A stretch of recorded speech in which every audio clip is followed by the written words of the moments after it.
most of us think we have a problem in our life unless we have something that's a bigger problem to contrast it with.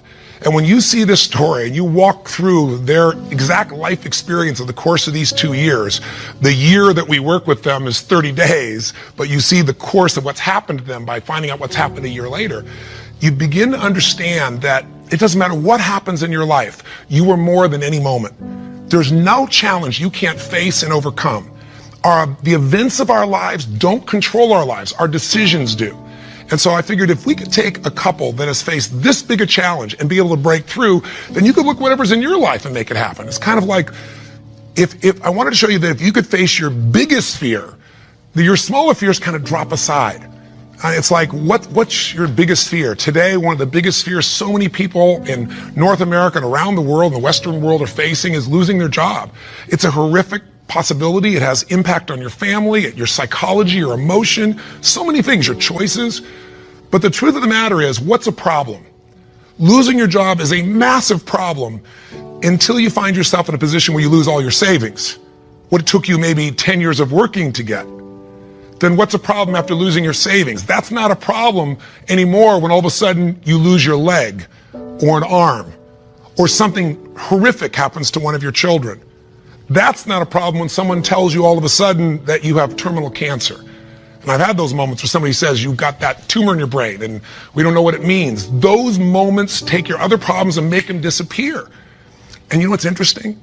When you ask most people in North America, what's the greatest thing that could ever happen to you? Give them 10 seconds. It's been done over and over again. First 10 seconds, what comes to your mind? What's the best thing that could ever happen in your life? The majority of people in North America say what? Can you guess? Winning the lottery. And many of them say winning a $100 million lottery, $200 million lottery. That's what's going to make their quality of life extraordinary. But when you do the studies, and there have been many done over the last 15 or 20 years on people that win these giant lotteries, what are their lives like 2 years later, 3 years later, 5 years later? Is the quality of their life extraordinary? Rarely, if ever. Because what's happened is they haven't grown. Life gives us these events, these, quote, horrific events, because there's an area of our life that has to grow. If you were to ask me, Tony, out of all the millions of people you've worked with, if someone really wants to feel alive, they want joy, they want happiness, they don't just want money or things or just even respect. They want to feel a sense that life is meaningful and alive. What does it take? I tell you one word: progress. When you're making progress in your life, it doesn't matter where it is, you're going to feel more alive. If you're overweight, but you get yourself today and you say, you know what, I'm stepping into gear. I'm just putting these darn shoes on. I'm not waiting for the perfect, person to come by and coach me. I'll get that too. But right now, I'm just going for a walk, or I'm going to go for a jog, or I'm going to go lift some weights. I'm going to do something right now. And you get yourself into gear and you do that for a few days in a row. Even if you haven't lost the 10, 20, or 30 pounds yet, you're going to start feeling better immediately because you have the power of momentum and you're making progress. Progress equals growth. Growth equals feeling alive. We grow or we die. Let me tell you this real story. This just happened. I spoke at HubSpot last week. Okay, 13,000 people in this Boston Convention Center. It's like 10 minutes before I go on. And I look at Twitter and this person sends this tweet out that says, why is Brene at HubSpot? Why is at Brene Brown at HubSpot 2015? And he had just tweeted like, love Seth Godin, love Amy Schumer, all these people, but why is Brene Brown? And I'm like, oh my God. Why am I at HubSpot? What am I doing here? And then I'm like, I start sweating, and it's like, it's a convention center. It's like, ladies, I'm like, oh my God, what am I doing? And I'm the opening keynote, and I'm like, and then he tweets it again, and I'm like, oh my God. And so I'm like, these are marketing people. I don't know anything. So I start Googling on my phone, marketing terms 2015. And wait, the first term that comes up is incentivize. I'm like, I've got to work the word incentivize into this keynote. I'm like, what does that mean exactly? I don't know, but I'm going to say, we're going to incentivize. I'm like, what is happening? And I have a total crisis of confidence. Because shame drives 2 tapes, not good enough, and who do you think you are? I'm like, who am I? Right, snaps, terrible. And so then all of a sudden, I'm like, who is it? Because what happens when you get backed into a corner? My brain is making up the story. You don't belong here. I'm like, that story's not going to work because I'm going on in 5 seconds. I'm like, okay, the best case scenario, attack this guy. Maybe attack him from the stage. Maybe use that as my opening. You maybe say John Doe asked what I'm doing here. Well, let me tell y'all, and then I click on the tweet to figure out what his name is, and I accidentally hit the link in his tweet, and it goes to this page that says, what is Brene Brown doing at HubSpot? She's talking about vulnerability, and that's so important. Here's her TED Talk. Here are her books. Could you imagine if I would have gone out there and been like a crazy... Dear Joe. Yeah, totally. No, and that's a true story. It just happened. Because what happens is when something hard happens and we're captured by something difficult, our emotions get the first crack at making sense of something. A bad look, a hard phone call, a disagreement at work. We think that we're rational beings. We think that cognition is going to carry us through and make sense of it, but it doesn't. Emotions driving, thought and behavior are not even in the front seat riding shotgun. They're not even in the back seat. Thought and behavior in the trunk going, hey, and emotions driving. So the first thing we do is we tell ourselves a story that reduces ambiguity about what happened. So, I'm not supposed to be here. I'm not good enough to be here. Men and women who have the greatest capacity for rising strong, in the moment something happens, they hack into that neurobiological process of making up a story. They stop and say, wait a minute, what's actually going on here? What am I feeling? What do I know for sure? Because what is a story? There's a name in research for a story that has 1 or 2 limited data points, and we fill in the rest with fear. Wow. It's called a conspiracy. A conspiracy is a story with limited data points. So here's what I know. I know a guy sent a tweet. I know I'm getting ready to talk. That's all I know. So now that I'm ready to ruin his career and use him as a whipping person, as I talk, what is going on? The first step of rising strong is recognize you've been snagged by emotion and get curious about it. That's it. But how many of you were raised in families where you were encouraged to get curious about your emotions and talk about them and explore them? Right? Versus how many of you were raised in families where you were taught, hey, suck it up. Yep. Push through and get it done. So the first thing is really reckoning with emotion. What am I feeling? And what do I need to know more about? That is a huge, and so that thing that you say, does someone know something that I don't know? Do they have information I don't have? That's a huge part of the reckoning. We just don't do it. So in that minute, in the backstage when I was on my phone, I could have just said, whoa, Brene, your heart is racing, your teeth are clenched, and you're going in for the kill here. What do you know about this? Yeah. Nothing. You know nothing. And what if you knew everything? Who cares? Who gives a shit? Yeah. There are 13,000 people. You're going to spend an hour targeting one guy you don't know? I've been there a lot in my life, especially before my car accident, my teenage years. Then the first woman I ever loved, we had a big breakup, and that breakup sent me down in depression and suicidal planning. And it's tough to dispense advice to people other than get help. And I'll share why. Because that time in my life, I had so many people coming up to me. My friends would come into my dorm room. Brennan, let's go do something. And the hope is lost. And what people, I think, make the mistake of trying to do is hype people up. Everything's gonna be okay. You're gonna be great. And what people need who are suicidal is serious psychological intervention. They need to seek support and help. And outside of that, when they do get that support, the first thing a great therapist is going to do, outside of the emotional reflection work of why are you here and what has caused this sort of pattern for you, they're going to get you starting to get some momentum. The most important thing is when you are super down, outside of finding that emotional reasoning for where you are, is to start getting momentum. Because with momentum comes hope. With momentum comes motivation. With momentum comes, that feeling that there's a reason for tomorrow. And so it's as simple as just saying, okay, what are 3 things I'm going to do today? And I don't mean that like a lot of personal development guys would say, what are your 3 big goals for the day? Arr! I'm like, dude, sometimes that first goal is, I'm going to shower today. I'm really going to shower today. I'm going to walk to the library. I'm going to come home. And that's all they got. Literally, that's all they got. And you got to honor that struggle when you're in that place. Know that where you're at, it is okay that you're there. And now you're going to need help. And now you're going to have to set up some daily practices just every day win a little bit. Not like win your dreams, not like crush through goals, not like be a badass, not like, no, just momentum, man. Most of the guys I've dealt with in that position who were suicidal, outside of their therapeutic work, I said, the most important thing you can do is win the morning. Just win the morning, man. I think that's true for all of us, even high performers. Like if I don't have my morning routine game, I feel, out of sorts. So I think it's true for everybody. You got to own your morning. You got to win it, because that starts and sets up everything else. I know you believe that as well. Like, people need that discipline, those routines that will help the rest of their day go better. And I don't want to ever be flippant with the advice to people who are dealing with that situation outside of get some help, get some momentum, and be okay if that momentum is really small, because it will build. Trust that that momentum builds, and trust that those gloomy and bad, dark days, trust that those are going to be there.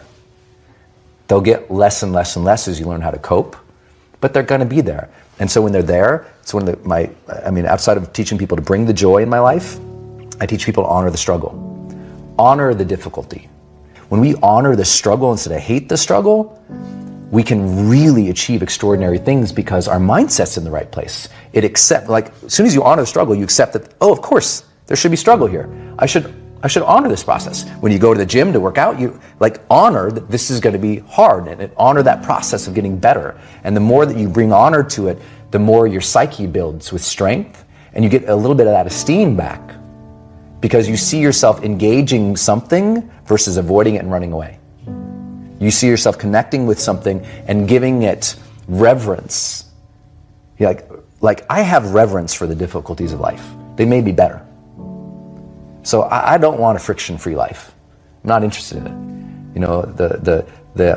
I like to say sometimes that, the journey to greatness begins the moment that our, deep desires for comfort and ease are overpowered by our desires to connect and contribute. So I'll give you another example outside Frank and Kristen. A friend of mine who just passed recently, he's always been a deep inspiration to me. His name is Art Berg. And Art's a guy that was a young man, good looking, strong, athletic. He lived in Utah. And he fell in love with his absolute sweetheart. She was, the most popular girl, the most attractive girl. She met all the criteria of a college boy. And his buddy and he are driving across the state to go to where he's going to get married. And he falls asleep in the back seat while his best friend is driving. And his best friend falls asleep in the middle of the night as they're driving.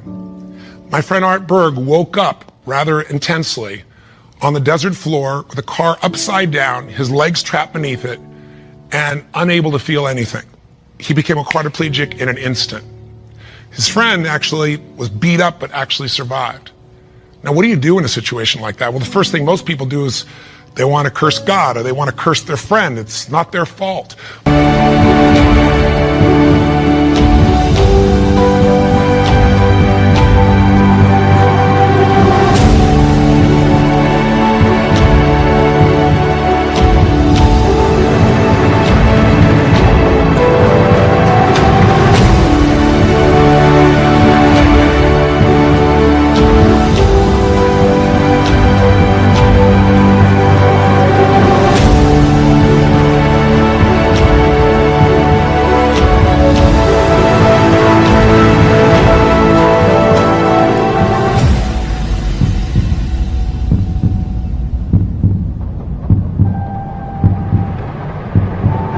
Most of what happens in our lives is not our fault, but what we do with it is going to determine the quality of our lives. Sometimes it is our fault, let's be honest. But lots of times, events happen. Stuff happens, or whatever word you want to replace stuff with. You know what I'm talking about.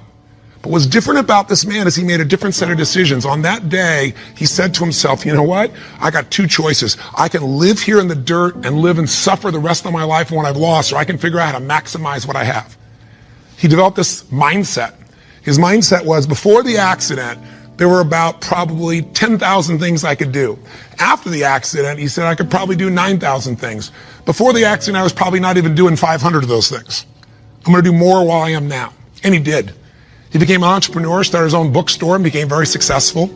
He married the same childhood sweetheart because this man was so inspirational to be around. It didn't matter what he was in a chair. She loved him. He had 2 children, one of the greatest gifts of life. And he did all kinds of crazy things. He'd scuba dive. His friends would put him in a suit and tie a set of weights to him. He'd drop to the bottom. They'd drag him along the bottom. That was his idea of scuba diving. He was an incredible human being, and he lived an incredibly full life filled with joy. The worst thing ever happened to you, be a quadriplegic. The best thing, win a lottery and feel like everybody wants something from you and you didn't earn it. And there's no sense of joy and everything's about trying to hang on to what you got. What is the best thing that could happen to you? What is the worst? The worst is not to take control of the force that controls your life. And that force is human emotion. I want you to think about this and answer a question for me if you would. What really changed Frank and Kristen's quality of life? What changed them? You can see the change. You can see it even more a year later that it's continued to happen. What made the change possible? Did you get it? Did you see it? The answer is simple. We changed the emotional pattern that was controlling their life. And you and I have emotional patterns that are controlling us right now. Whether we're aware of it consciously or not doesn't matter. It's the force that is shaping you. It's shaping your relationship. It's shaping your finances. It's shaping your career. It's shaping the amount of joy or unhappiness or suffering or excitement you have right now in this moment. But it's an invisible force most of us never take a look at. You might want to take a look at it right now through the eyes of what we did with Frank and Kristen. I was in my comfort zone. I was doing just enough to get by. I was working on a job. They paid me just enough to keep me from quitting, and I worked just hard enough to keep from getting fired. How many know people like that? Blink your eyes if you understand what I'm talking about. I was parked. I knew I could do more. But when my mama died, it took something out of me. When I went through a divorce, it took something out of me. When my best friend died, it took something out of me. I parked. And somebody said that life is like an onion. You have to peel it one layer at a time. And sometimes you cry. Life's going to happen to you when you have a dream. You're going to get slapped around. And don't take it personal. Don't ask, why did this have to happen to me? Why not you? Who would you suggest? You want to give us some names, some email addresses? And don't tell everybody. 80% don't care and 20% glad it's you. It's called life. Suck it up and move on. Get over it.